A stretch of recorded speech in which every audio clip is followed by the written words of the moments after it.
You're listening to Healing Voices Project, where we share stories and the latest information from people who fight addiction every day. I'm Mike Tourville, your host and author of Voices from the Fallen.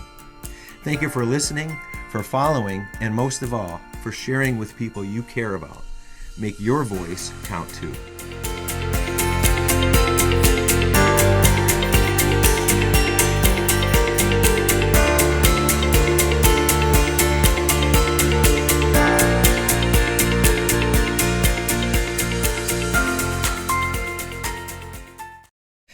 In late 2019, during the production of the Jack Jonah movie filmed in Agawam in West Springfield, Mass., I had met with several people who shared their stories of addiction.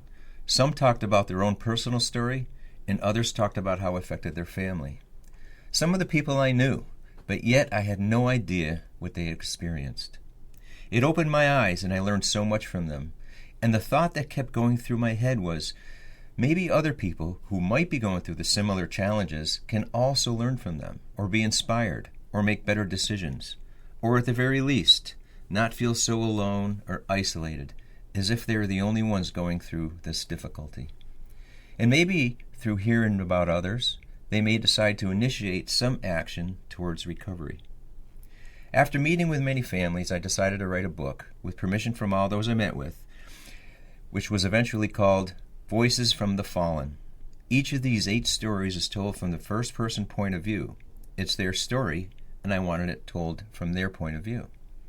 Each of these stories show a different cause, effect, and outcome, and reflect diverse groups of people, clearly showing how addiction, as we often say, does not discriminate. The intent was to make these stories personal and relatable, and anyone who reads the book may relate to at least one of the 8 stories. In the end of the preface, I write, I am merely the messenger of Voices from the Fallen. They are not my stories, nor are they exclusive to the 8 courageous people and their loved ones whose message of forewarned danger cannot be shouted loud enough. Voices now belongs to the people who powerfully identify with it, who may hear another voice whisper from within that says, "This is us." Today I'm going to read the story about Jason, titled Breaking the Chains of Trauma. Breaking the Chains of Trauma, Jason. The decision was made. The note was written. It was time to go. I ran out the door in a hurry, holding the handwritten letter containing a few cryptic goodbyes and song lyrics that summed up my wasted life. I placed the paper in my jacket pocket, hoping whoever discovered my body would find it. I drove off in a drunken stupor, regretting the many times before I thought about suicide, but failed at that too. Now things were so much worse, without a chance in hell of anything changing.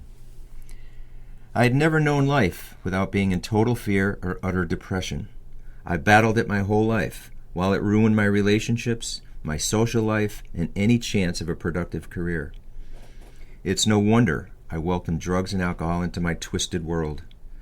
I thought it would relieve the sadness, pain, and mental anguish I dealt with every day, and shouldn't be any surprise that drugs and alcohol made things 100 times worse. My life was a complete wreckage, and I'd had enough. I had no one to go to, nothing to my name, and no reason to live a day longer. This feeling of hopelessness was nothing new. As far back as my memory takes me, something had always seemed wrong. My mother and father had a volatile marriage, and when they finally got divorced, things got even worse. My father abused my mother in every way possible, physically, psychologically, and sexually. For her own safety, she moved with some relatives in California.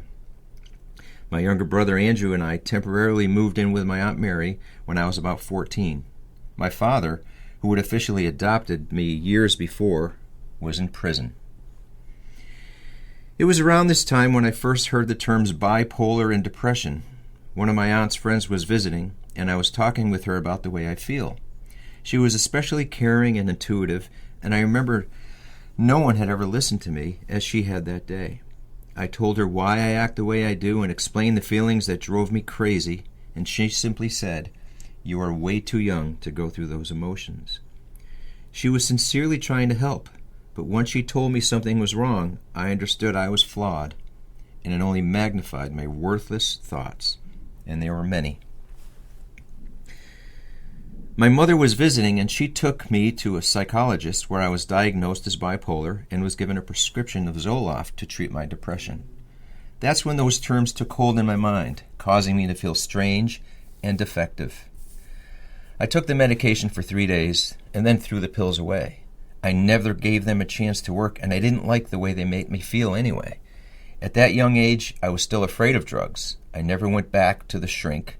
With both parents absent, I had no accountability and no discipline to keep me on track. My grandmother, my mother's mother, was my only solid influence growing up. She took my mother's place both financially and parentally, even as she continually struggled with severe diabetes and other health problems. My other grandmother was protective of my father, even to the point of making excuses for his excessive drinking. My entire childhood I was told by her he wouldn't drink if me and Andrew were better behaved and helped me around the house more. Somehow his drinking was our fault.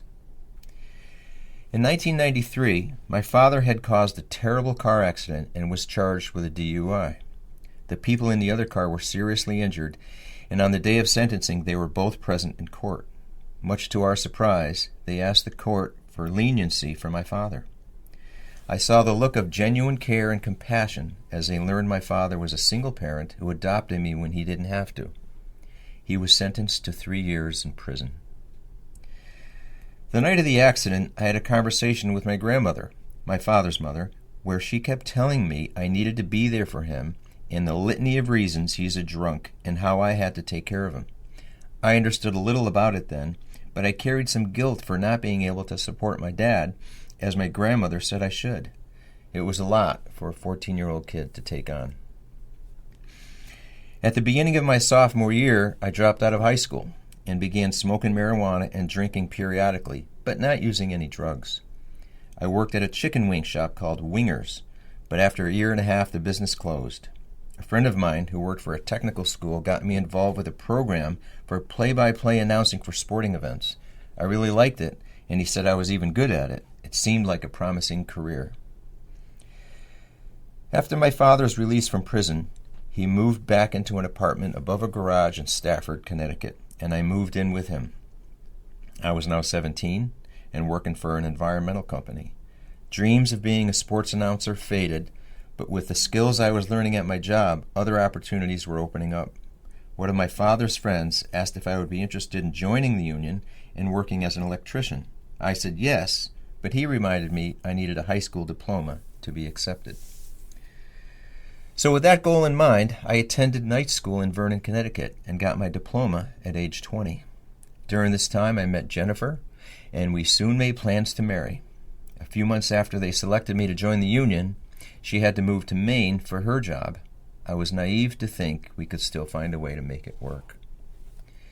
The car I bought for the new job was too expensive, and the distance prevented me from visiting Jennifer as frequently as I wanted. I couldn't make the payments, and they repossessed the car.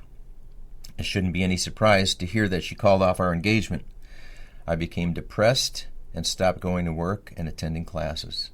Then I was prescribed antidepressant pills and medicated myself to get through the following days and weeks.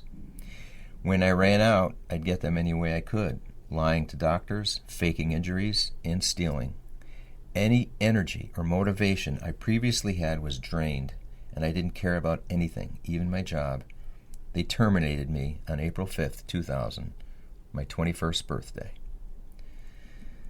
The pain from the depression at this point was so severe, I spent the next 3 years in a state of despair and suicidal depression. This is where things spiraled deeper into oblivion. I graduated from prescription pills to doing coke lines and crack with my father and his friends, and slowly built a false confidence to use drugs without consequence. Drugs would only mask the problem, and I'd built up a tolerance. I lost all interest in life and hid from the world. In 2003, I turned 24 and knew I had to get away from the lifestyle I had fallen into, or more accurately, was raised in. I moved back to my Aunt Mary's house and eventually found a job. One late summer night after work, I saw an internet ad for the Marine Corps and inquired. A recruiter soon contacted me and convinced me by saying it was my patriotic duty to God, family, country, etc. This resonated with me, especially since 9/11 was still so fresh in everyone's minds. I told him of my drug abuse and loyalty issues to my past jobs, and he told me of his own troubled past and how the Marine Corps helped him become a new man. He sold me, but unfortunately, I underestimated the effects of my drug use and the ensuing difficulty of withdrawal. In October 2003, just before leaving for boot camp at Parris Island, I visited my grandmother, who was now living in a nursing home. She was happy I had joined the Marines, and I'm sure she thought this would straighten me out. I had been visiting regularly and watched her health decline rapidly. On my last visit before I left, she could not move or speak normally, but she kept whispering, help me, please." And of course, I couldn't do anything about it. I didn't know it would be the last time I would see her. To this day, the images of her pleading for help still haunt me, and I have tried to kill those thoughts and memories with drugs and alcohol, but to no avail. I told my father I would call him when I got to Parris Island and instructed him not to let me know anything about Graham until I completed boot camp. When I arrived, I called him, and he told me she had passed. I was devastated, and the withdrawal symptoms went into overdrive. From day one of boot camp, I was desperate to get away and find whatever drugs I could, and I didn't care what lies I needed to tell. A fellow recruit told me the quickest way out was to say you wanted to kill yourself. So, I lied to the Navy psych, but when he heard the rest of my story, he was compassionate and gave me an option to re-enlist after a year. They eventually gave me a standard discharge. To this day, my greatest regret in life was leaving the Marine Corps. I came home from boot camp, moved back in with my father, and continued using pills and cocaine. Jobs were hard to find, but the drugs came easy. It was a snowy day in March 2004 when I was smoking crack with my father and a few friends. I was coming down from the crack high and needed to ease the crash. My father then threw me a tiny bag, which had some brown powder in it. I stared at the bag for a moment, not knowing what it was. Before I asked, he quickly handed me a straw and told me not to worry. "As long as you're not shooting it, nothing will happen," he said. "It's much safer than a needle, and you won't get infected," he added, doing his best to assure me. I snorted it right from the bag. This was my first dance with heroin, and I immediately fell in love with it. From that point on, my already useless life became far worse. Now, you might think it's a little strange that I was doing heroin with my father. Every drug I've used, I was introduced to by my father. As strange as this sounds, he saw it as his way of helping me out. I had issues, and he saw the pain I was going through, and he didn't know how to handle it. He knew no other way of dealing with problems, so he thought he'd help ease mine the only way he knew how. The house became a drug hub, and we drew in our share of customers and new friends to hang out with. But throughout the flurry of activity, we were careful. We would rather suffer withdrawal than buy from the wrong person. We always had an element of distrust, along with a sense of danger. We did not want to go to jail, but not for the reasons you might think. You couldn't do drugs in jail, and we could not allow that to happen. During this period of reckless drug use, I was aimless and bounced between jobs. I had no ambition, and the drugs were simply more important. We'd have a literal buffet of drugs at our disposal at the house. Our preference was to bump a few bags of heroin because it was easier and safer. And besides, the needle thing kind of freaked me out anyway. Bumping was simply snorting right from a bag or another unconventional surface, like the back of your hand. We went on like this for a couple years, and when I lost yet another job, I became desperate and depressed. With nowhere else to go, I decided to go to detox. Upon release, it was a mere 5 days before I relapsed. Somehow, I found work again, and then did more heroin than ever. My body came too dependent, and it was out of control. My boss was willing to give me a chance and encouraged me to go to detox in Hartford. Even my father told me I needed help. In late March 2006, I went to my second detox and got clean.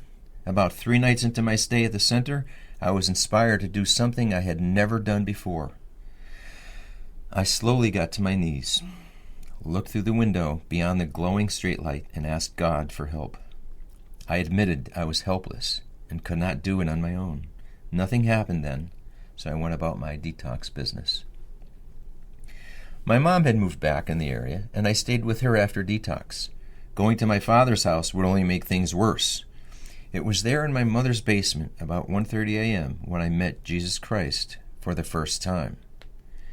Insomnia was always a problem following detox, and the mental fatigue, anxiety, and depression never helped. I was tossing relentlessly in a bed in my mom's basement and saw a vision. Now, I don't remember sleeping at all that night, so I'm not sure if this was really a dream, as I felt completely awake. I saw a figure approach me, dressed in black, but it wasn't a scary image.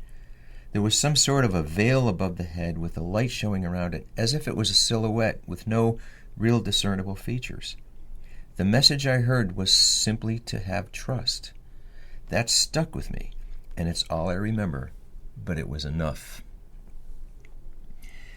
The next morning, I woke up and wanted a Bible.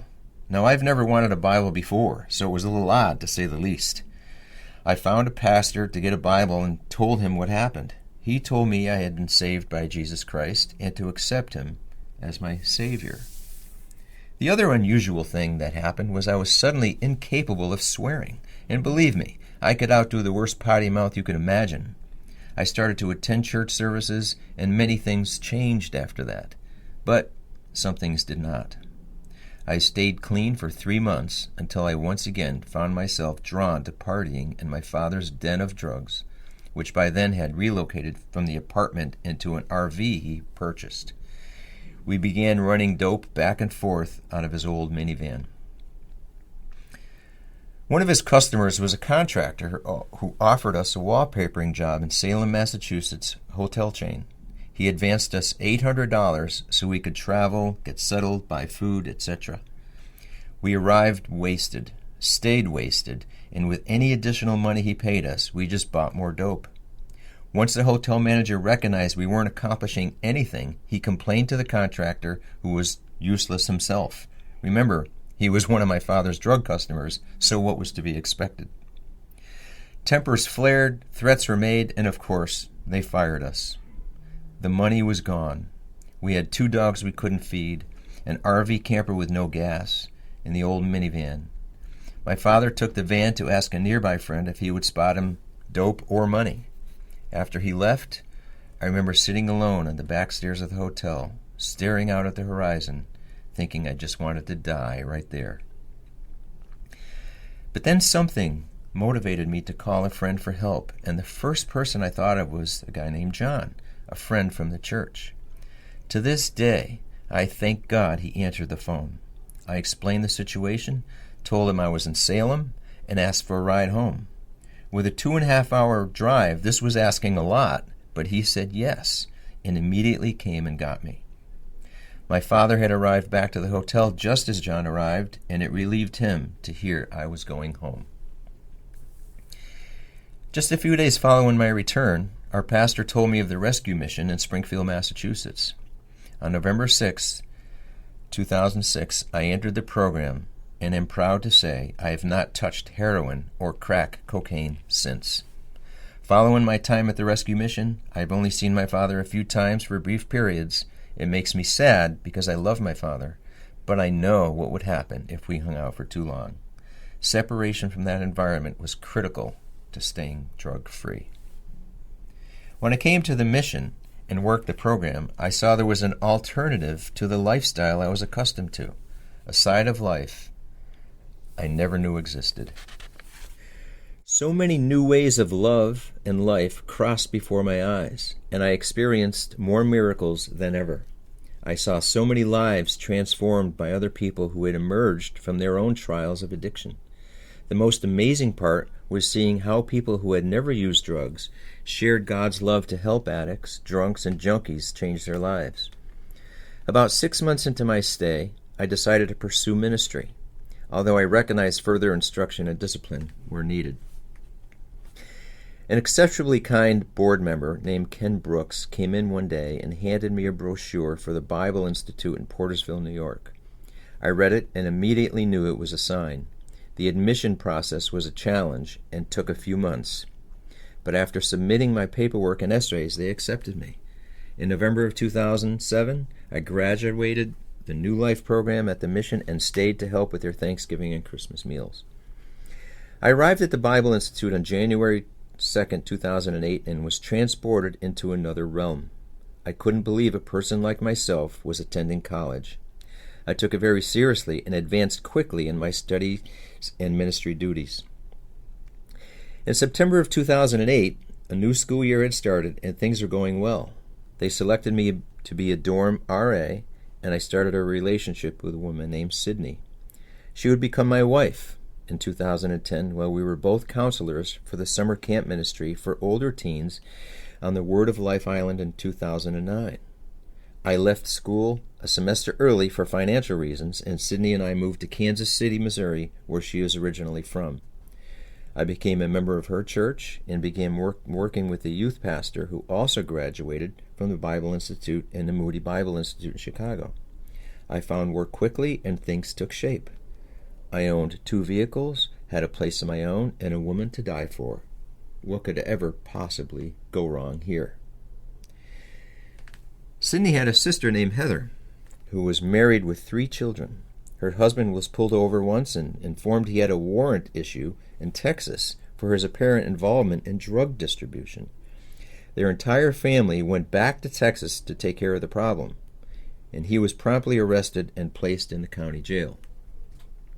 A few weeks later, my wife and mother-in-law, Sandy, went to visit. When they returned home, I overheard an argument between my wife and father-in-law. I walked in the room and asked, "What is going on here?"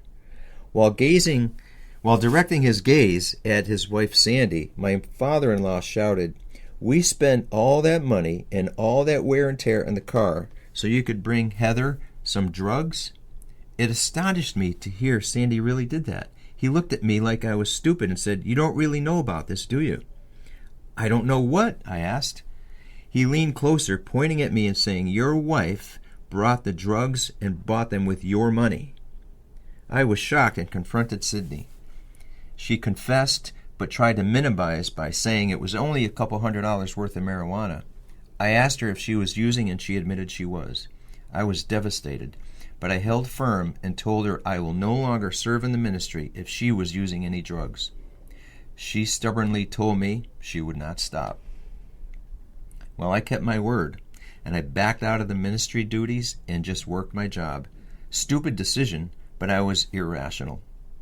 Each day I lived in that situation drove me more and more into my old habits, and I began drinking.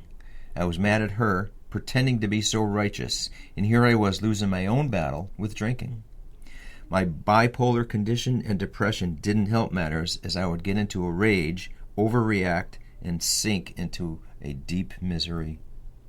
I lost everything I had worked so hard for, and it was extremely painful. I left her in August 2013, just a few weeks after our 3rd wedding anniversary. I got my own apartment in Kansas City and worked as a driver moving appliances for a green energy company. The drinking went from bad to worse, and my money was running out fast. I continued to pay Sydney's phone bill and car insurance, and she was just using up what remained from our joint account.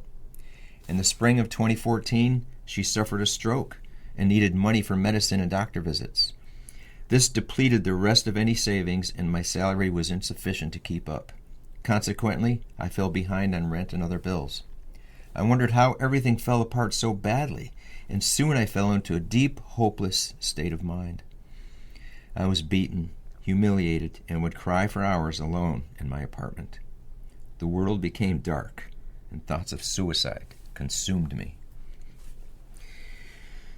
In a state of despair, I called my mother, and she insisted I come to stay with her. In April 2015, I arrived home feeling like nothing more than a shadow. First thing I found was a liquor store, and sometime later, a job, then another. I began stealing my mother's pills and drinking between jobs, even on the job. Why the hell not? I was depressed and angry, and who cared anyway? An uneventful year went by while I aimlessly stumbled along.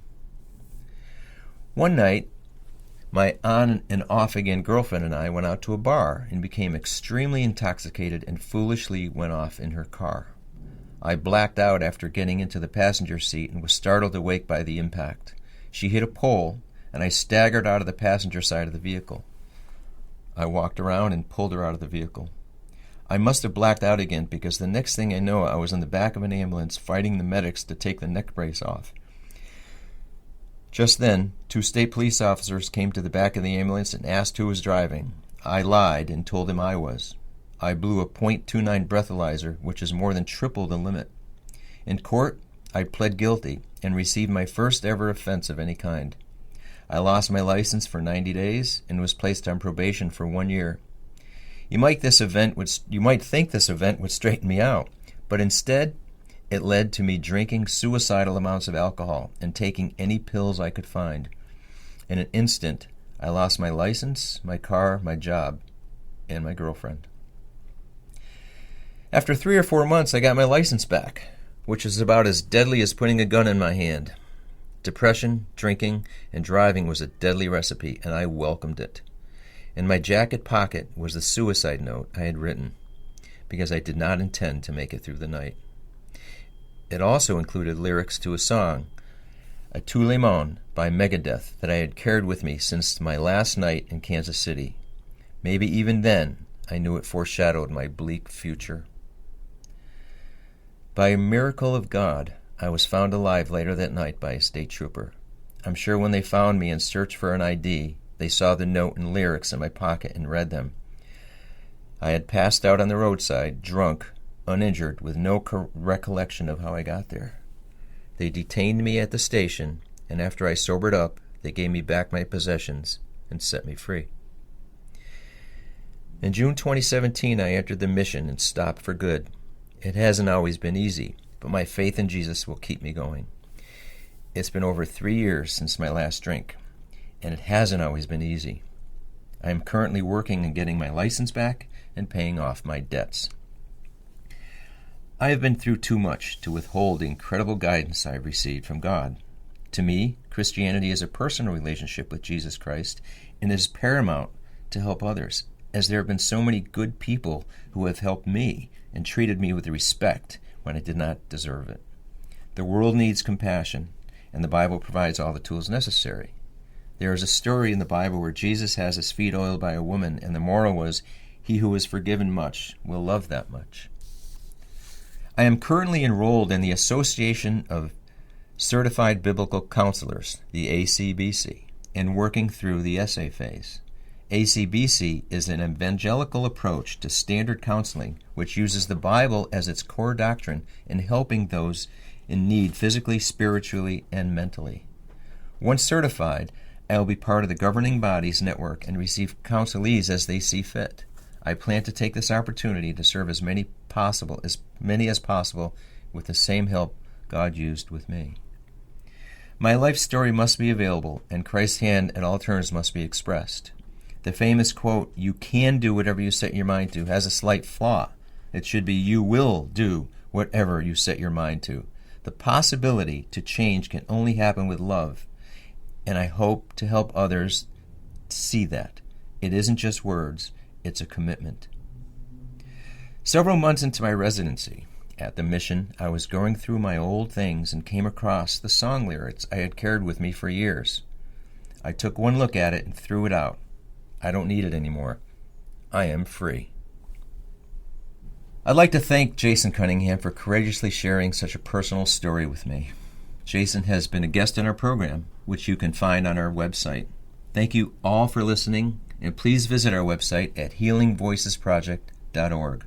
As a reminder, we are a nonprofit and appreciate any contribution to keep our program running and to reach as many people as possible. Thank you all for listening.